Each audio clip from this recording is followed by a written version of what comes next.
Hello, my name is Erin Scofield, and this is my presentation for Jamie Lancaster's MBA 610 Exam 1 on New England income statistics. Diving right in, let's talk about my research methods.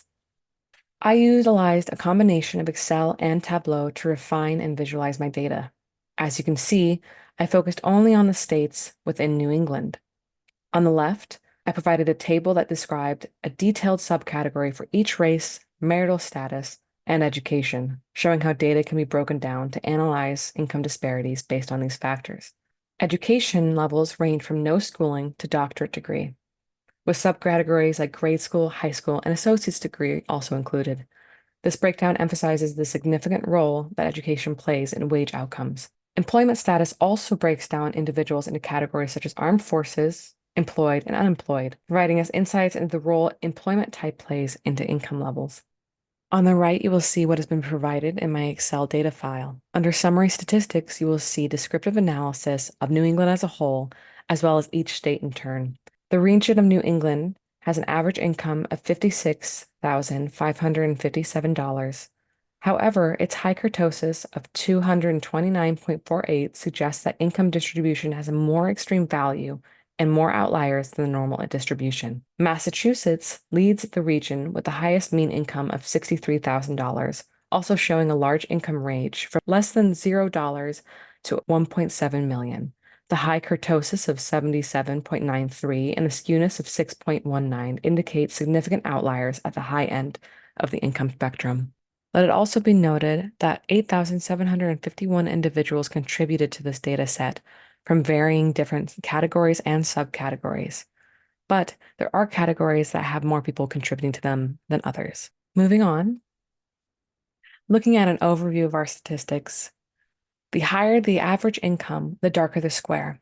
For instance, a doctorate degree holder who has been divorced and living in Massachusetts makes on average $192,000.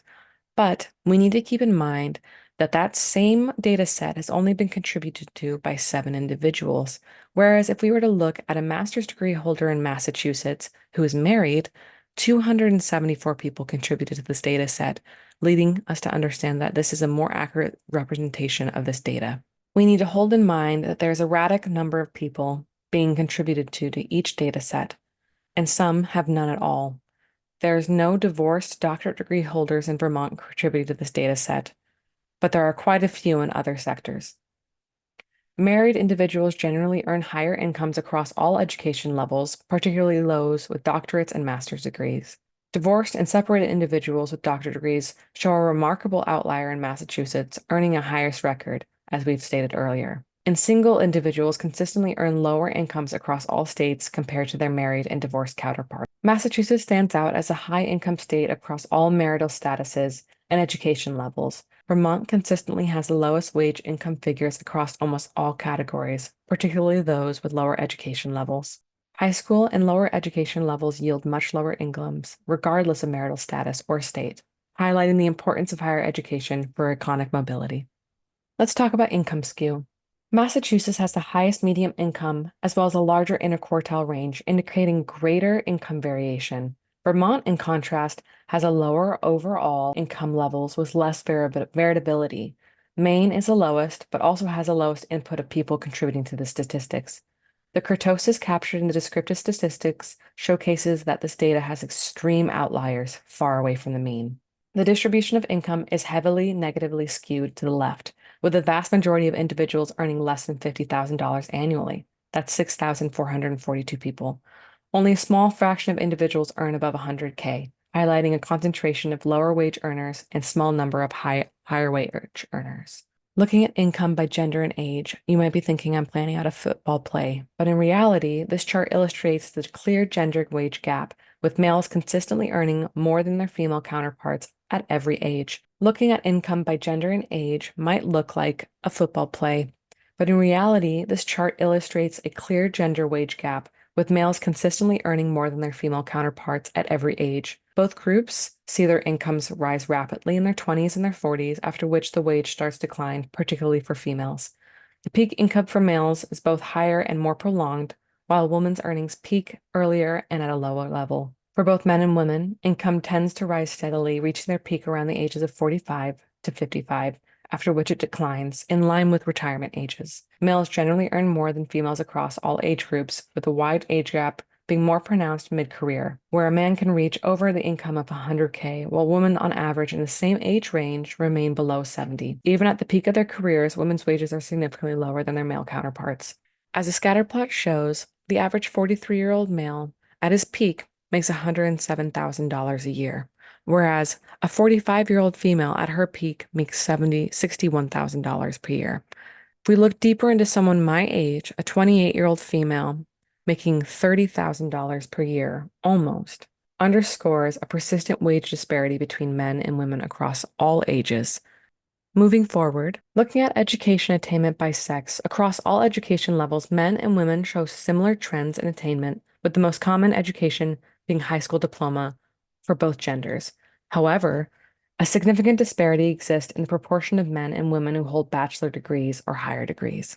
Men are more likely to have a bachelor's and associate's degree, whereas women outnumber men in attaining master's and doctorate degrees.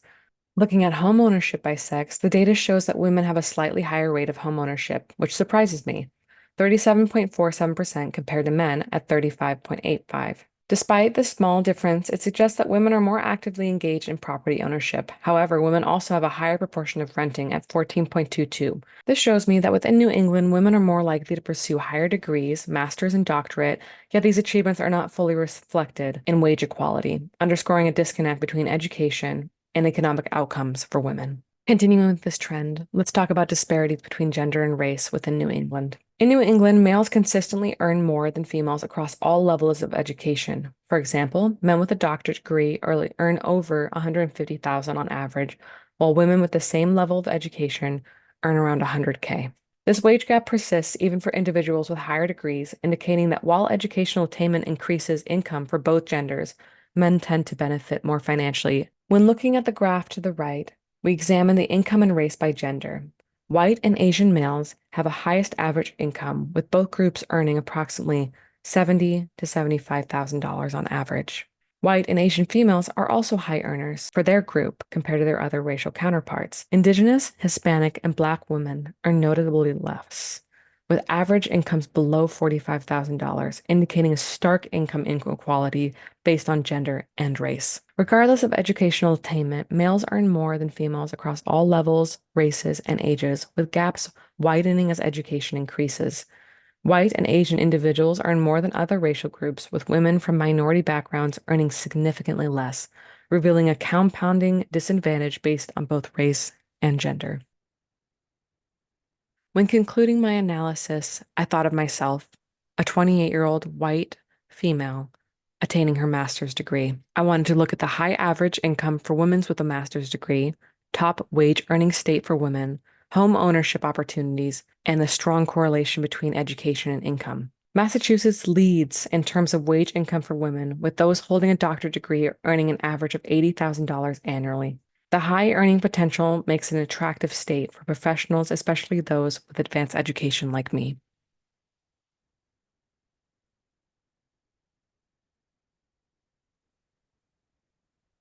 Compared to other states, Massachusetts offers the highest average wage income for women overall, as seen in the second chart. The average income for women in Massachusetts is significantly higher than the nearby states. Massachusetts also has a relatively high rate of homeownerships among the other states at 19.22%, which suggests stable real estate opportunities for individuals looking to invest in property. The relationship between education level and income in Massachusetts shows that advanced degrees, such as master's, significantly increases earning potential, making it an ideal environment for someone with a graduate education to capitalize on their qualifications. Massachusetts has the most consistent wage on average as your education level increases.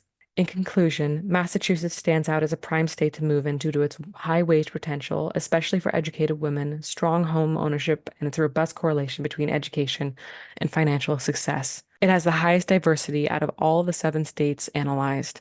And when putting its statistics up against race, wage, age, education, and marital status, it holds up consistently, unlike the other 6 states captured within the New England data set. Thank you so much for listening. This has been Erin Scofield for my Exam 1, MBA 610.